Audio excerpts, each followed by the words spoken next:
Bonjour à tous, bienvenue, je commence à rattraper mon retard en sortie de film parce que je suis très en retard avec Insaisissable, la dernière production de Louis Leterrier, avec un énorme casting, Mark Ruffalo, Mélanie Laurent, Morgan Freeman, Michael Caine, Jesse Eisenberg, Woody Harrelson, Isla quelque chose pour la nana et la quatrième roue du carrosse, la cinquième roue du carrosse même, dont je ne sais plus comment il s'appelle.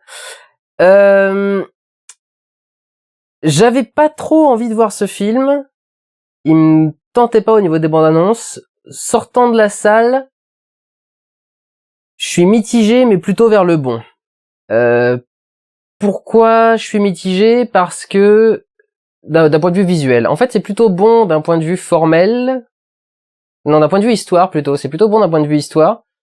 Disons que j'avais très peur que le film soit beaucoup plus simple qu'il ne voulait le faire croire. Ou aussi simple qu'il voulait faire croire, parce que les bandes annonces montraient pas vraiment tout le côté enquête qu'il y a dans le truc. Les bandes annonces dirigent assez mal déjà, parce que les bandes annonces donnent l'impression qu'on va se concentrer sur les magiciens, ce qui n'est pas du tout le cas. Le film vraiment va se concentrer sur l'enquête du FBI qui poursuit donc ces magiciens qui braquent des banques par magie.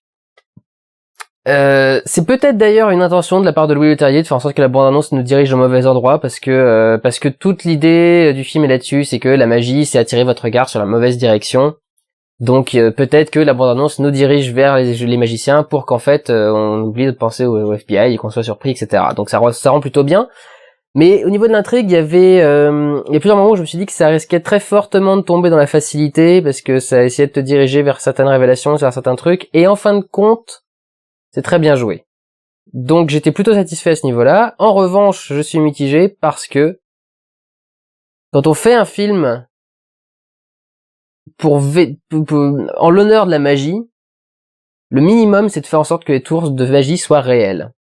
Et alors ça me fait énormément rire, il déclare partout qu'il a voulu que ce soit le plus réel possible, que ce soit pas des trucs faits par ordinateur, il a voulu que ce soit tourné en vrai, le plus. Tous les tours sont en image de synthèse. Il n'y a pas un seul tour de magie, à part peut-être sortir le lapin du chapeau, qui soit vraiment tourné devant la pellicule. Ce ne sont que des trucages, ce ne sont que des doublures numériques, ce ne sont que des effets spéciaux rajoutés sur certains trucs. Il y en a, disons que 75% des tours qui sont montrés sont faits par ordinateur.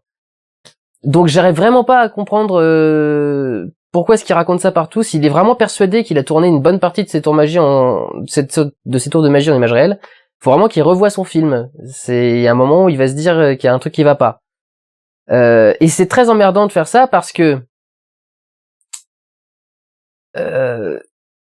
l'idée c'est que la magie c'est jouer avec le réel, jouer avec ce qu'on voit. Et si on fait tout ça par ordinateur, en fin de compte, la magie c'est plus la magie du tour de passe-passe, du truc intelligent, de la chose recherchée. C'est de la magie conte de fées, on va dire presque. C'est de la magie de sorcière ou de ce genre-là. C'est pas du tout le même sentiment. Et du coup, quand on voit le truc, on sent très clairement le trucage et on sent que c'est pas vrai et que c'est un peu du foutage de gueule d'essayer de nous faire croire que c'est vrai, quoi. C'est comme si le mec essayait de faire un tour de magie avec du montage. Il y avait un film comme ça, je sais plus du tout comment il s'appelle, mais où il y avait un magicien dedans, et le magicien en gros il faisait ses tours de magie par montage, c'est-à-dire qu'on le voyait, il agitait sa baguette, il y avait un cut sur le public, et quand on revenait, hop, il avait un lapin dans la main. C'est magie, le cut a caché le lapin. Donc ça donne un peu cette impression, non, enfin très clairement tout ça c'est totalement invraisemblable et improbable. Et du coup, je trouve que ça gâche un peu tout le truc quand Christopher Nolan a fait Le Prestige, qui n'est pas du tout mon préféré de Nolan, mais qui est quand même un très bon film. Le Prestige, il n'y a pas une seule image qui n'ait pas été directement captée par la caméra. Ce qui est un peu la marque de fabrique de Nolan, hein, il adore faire ça, et d'ailleurs ce serait intéressant de voir comment il va s'en sortir avec son Interstellar là, parce que faire de la SF sans faire de fond vert et d'incrustation, je sais pas comment il va faire. Mais c'est vrai que ça donnait un truc beaucoup plus intéressant, un cachet beaucoup plus sympa au film. et autour de magie, ce qui là n'est pas le cas. Donc voilà, à ce niveau-là c'est assez décevant, mais globalement le film se tient bien, le film est bien monté. Il y a un truc qui est assez fascinant, c'est ce talent qu'ont les productions américaines, parce que je peux pas dire que ce sont des Américains, Louis Leterrier est français, à moitié français. Les productions américaines sont très douées pour nous faire croire que des professions complètement pourries ou passées de mode peuvent devenir des trucs absolument incroyables que tous les médias du monde vont suivre en même temps. Alors, la magie, c'est un truc assez particulier. Globalement, je trouve, mais là c'est personnel, que c'est plutôt ringard. Mais grosso modo, quand on parle de magie aux gens, ce qu'ils entendent, c'est Las Vegas ou enfin des trucs pas très nobles. Et quand on voit ce film où il y a genre 1 milliard de personnes qui va regarder les tours de magie des 4 cavaliers, et moi j'y crois pas 2 secondes. Je suis navré. On a beau être aux États-Unis, on a beau, enfin j'y crois pas 2 secondes. La magie c'est pas hype, en tout cas pas en ce moment. Ça l'a peut-être été, ça le sera peut-être à nouveau un jour, mais en ce moment, quand on entend parler d'un magicien, on s'en fout, quoi. Ou on regarde le plus grand cabaret du monde de Patrick Sébastien sur France 2.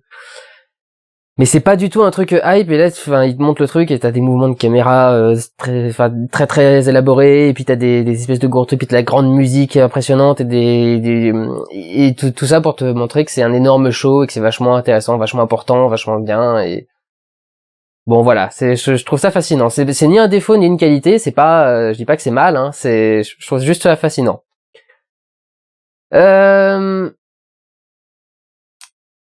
Qu'est-ce que je peux... La musique m'a pas beaucoup marqué, au passage, d'ailleurs, hein. Non, il y a vraiment un rythme qui est assez bossé dans ce film, qui est plutôt intéressant. C'est enfin un bon film de Louis Leterrier. J'ai un peu envie de dire. Alors je les ai pas tous vus. C'est un poulain de l'écurie Besson, donc il a fait des films pour EuropaCorp, il a fait Transporteur, Danny the Dog, il en a fait un autre, je me souviens plus, et il avait fait Le Choc des Titans, qui était une bouse mythologique, on va dire, non, qui était vraiment pas bon du tout, qui était catastrophique, et qui avait été catastrophiquement converti en 3D. Là, pour une fois, le film vraiment se tient, le film est intéressant, le film a des retournements plutôt sympas. Je suis pas sûr de l'utilité absolue d'avoir mis des trucs français dedans. Ça sent un peu le mec qui a envie de rappeler un peu de sa maison dans son boulot. Il a ramené José Garcia dans un rôle tertiaire anglophone, en moitié anglophone parce que José Garcia est pas très doué en anglais, et Mélanie Laurent donc en second rôle, qui d'ailleurs fait un bien moins bon accent que dans ses autres rôles, donc je pense qu'il lui a demandé de faire exprès de changer son accent. Les acteurs sont plutôt bons, plutôt convaincus par ce qu'ils disent, ils développent des personnages assez intéressants. Je dirais que globalement, ce qui est quand même con, c'est que les 4 cavaliers, qui sont donc les 4 magiciens qui sont unis dans le film, pour faire rêver les gens, pour les mettre de leur côté, le seul moyen c'est des thunes. Bon, c'est un peu dommage. Surtout quand on fait un truc sur la magie, qui est censé être le truc qui fait un peu rêver en faisant appel aux fantasques, etc. S'ils avaient pu soulever les foules avec juste le pouvoir de la magie, faire des trucs beaux, faire des trucs jolis, des genre-là, oui. Là, avec des thunes, parce que c'est vraiment le seul truc, puis alors, il t'en balance à la gueule pendant vraiment tout le truc. Bon, le message est un peu est pas extrêmement intéressant, pas très stimulant, mais c'est enfin voilà, c'est vraiment pour faire chier. Parce que globalement, j'ai pas grand chose à lui reprocher au film. C'est pas, ça m'a pas marqué outre mesure. C'est pas un grand film, mais c'est vrai que je m'attendais à lui cracher à la gueule, et en fait non. C'est très honorable, ça se passe bien, c'est intelligemment écrit. C'est vraiment là que j'avais très peur. C'était vraiment au niveau du scénario, et puis c'est vraiment plutôt bon. Donc voilà, pas la peine de bouder son plaisir. Je suis pas sûr que je vous conseillerais d'aller le voir, mais si vous aviez envie de le faire, je ne vous en dissuaderai pas. Voilà, j'ai vu bien pire, et j'ai pas vu souvent mieux, même depuis le début de l'année, même simplement, donc why not. Voilà, prenez soin de vous, allez voir des films. Ciao.